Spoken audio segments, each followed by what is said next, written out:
পরিকল্পনা কোথা থেকে পেলেন গোবিন্দ? মানুষকে দেখার পর মানুষের মনও তো এই ঘুড়ির মতোই উড়ে ফেরে। ইচ্ছের বাতাসে সংযমের সুতো ছুটে যায় অথবা কেটে যায়।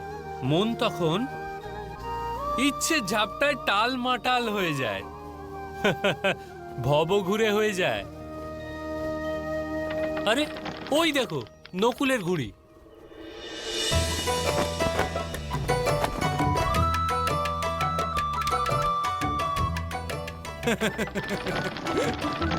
কখনো কখনো মানুষ অন্য কারোর কারণেও তো সংযম হারায়।